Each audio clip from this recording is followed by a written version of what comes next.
ঈদের ছুটিতে পুরো ঢাকায় একরকম ফাঁকা, নেই কোনো কর্মব্যস্ততা। তবে একটা জায়গায় ব্যস্ততা ঠিকই আছে। ন্যাশনাল স্টেডিয়ামের যে গেট দিয়ে ফুটবলাররা মাঠে প্রবেশ করেন, সেই জায়গাটায় জামাল, হামজা কিংবা শামিদ সোমদের দেখার জন্য ভক্তদের সে কি ভিড়, সে কি অপেক্ষা, ঘন্টার পর ঘন্টা। প্রিয় ফুটবলারদের এক নজর দেখা আর তাদের জন্য চিয়ার আপ করা, বিনিময়ে তাদের একটু হাত নাড়ানো, আর এতে যেন তারা মহা খুশি।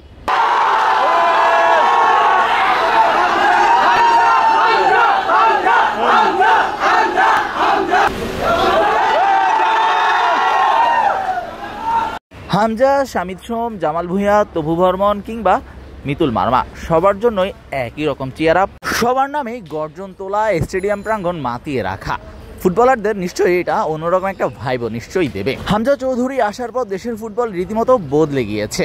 ফুটবলাররাও এখন তাদের রিকগনিশন পাওয়া শুরু করেছেন। সিঙ্গাপুরের বিপক্ষে এশিয়ান কোয়ালিফায়ারের মহা গুরুত্বপূর্ণ ম্যাচ বাংলাদেশের আগামীকাল সন্ধ্যা 7টায়। এই ম্যাচটাকে ঘিরে অনেক আগে থেকেই হাইপ ছিল। বিশেষ করে হামজা চৌধুরীর পর ফাহমিদুল, শামিদ সোমদের অন্তর্ভুক্তি দলে সেটাকে আরও অনেকখানি বাড়িয়ে দিয়েছে। তার উপর সবশেষ ম্যাচে বাংলাদেশ ভুটানকে হারিয়েছে ফ্রেন্ডলি ম্যাচে, অর্থাৎ ভক্তদের আশার পারদ যেন আরও বেশি বেড়ে গিয়েছে, প্রত্যাশা বেড়েছে। প্রত্যাশা থাকাটাও স্বাভাবিক, কারণ কাগজে কলমে না হলেও এই মুহূর্তে আনঅফিসিয়ালি বাংলাদেশে যে সাউথ এশিয়ার সেরা দল, সেটা নিয়ে কোনো বিতর্ক নেই। সন্ধ্যা 7টা থেকে সিঙ্গাপুরের বিপক্ষে ম্যাচের আগে বাংলাদেশের শেষ প্র্যাকটিস, তার আগে দর্শকরা হাজির, তারও আগে অনেকক্ষণ ধরে অপেক্ষা। প্রিয় ফুটবলারদের ফ্রেম বন্দি করবেন বলে, তাদের এক নজর দেখবেন বলে, কে বলবে এখন ঈদের বন্ধ চলছে বাংলাদেশে, স্পেশালি ঢাকাতে।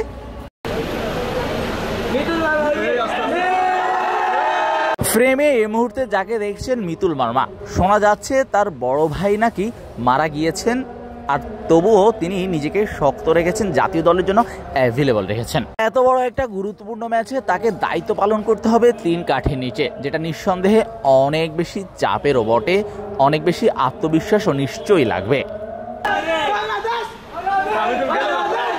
ফিফা র্যাঙ্কিংয়ে এই মুহূর্তে সিঙ্গাপুর আছে 161 নম্বরে, আর বাংলাদেশ আছে 183 নম্বরে, অর্থাৎ তারা এগিয়ে 22 ধাপ। হেড টু হেডেও পিছিয়ে আছে বাংলাদেশ। অর্থাৎ সব মিলিয়ে যেমনই হোক অবস্থা অতীতের, বাংলাদেশের ভক্তদের চাওয়া এই মুহূর্তে হামজার, শামিদ, ফাহমিদুল জামালরা এই জয়টা ছিনিয়ে আনবেন। তাই তো অনেক আগেই টিকিটও শেষ হয়ে গিয়েছিল এই ম্যাচটার, অর্থাৎ আনসোল্ড হয়েছে অনেক আগেই টিকিট ছাড়ার পরপরই। এবার বাকিটা মাঠে হামজা, ফাহমিদুল, তপু, কাজিমরা দেখানোর পালা। শাহরিয়ার শাওন, মিডফিল্ড।